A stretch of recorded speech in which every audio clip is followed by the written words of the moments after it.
বাইরে কিন্তু বৃষ্টি পড়ছে। এই বৃষ্টির ওয়েদারে তেলে ভাজা বা বাড়িতে যদি কোনো জিনিস তৈরি করে খাও কিন্তু মন্দ হয় না। কি বলো তোমরা? তার জন্য কিন্তু আজকে থাকা জিনিস দিয়ে আমি কিছু জিনিস বানিয়ে ফেলেছি। এখানে ছিল কাঁচকলা। কাঁচকলা দিয়ে কিন্তু বানানা চিপস বানিয়ে নিয়েছি। খুবই সুন্দর আর খুবই ক্রিসপি হয়েছিল কিন্তু। এই দেখো কত সুন্দর তৈরি করেছি। আর এখানে আমি বানিয়ে নিয়েছি পটেটো স্পাইরাল। হ্যাঁ, এটা কিন্তু ১ম বার আমি ট্রাই করেছিলাম যে কেমন হবে আমি জানতাম না। সেইজন্য কিন্তু আলাদা করে ভিডিও করিনি। এটা টুথপিক দিয়ে আমি বানিয়েছি জাস্ট কেটে, কেটে। আর এটা কিন্তু বেসনের মধ্যে চালের গুঁড়ো, লঙ্কা গুঁড়ো দিয়ে খুব সিম্পল ভাবে বানিয়েছি। এটা খেতে কিন্তু দারুণ হয়েছিল। আর দেখো একটু কমিয়ে, কমিয়ে এটাকে ভাজতে হয়েছে। দারুণ ক্রিসপি হয়েছে। আগের দিনে কিছু চিকেন পপকর্ন আনা ছিল সেগুলো কিন্তু আমি ফ্রাই করে নিচ্ছি সন্ধ্যাবেলা খাওয়ার জন্য। আর এখানে দেখো কমিয়ে, কমিয়ে এটাকেও ফ্রাই করলেও আমার একদম তৈরি হয়ে গেছে।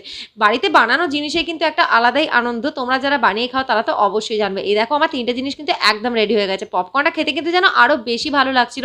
আর এখানে কাঁচকলার চিপসটাও কিন্তু খুবই সুন্দর হয়েছিল। আর এখানে পটেটো স্পাইরালটা এটা তো জাস্ট দারুণ হয়েছিল। এবার থেকে তো আমি বাড়িতেই বানিয়ে খাবো। আর নেক্সট টাইম বানালে কিন্তু তোমাদের সাথে ভালো করে রেসিপিটা শেয়ার করছি। আজকের মতো টাটা।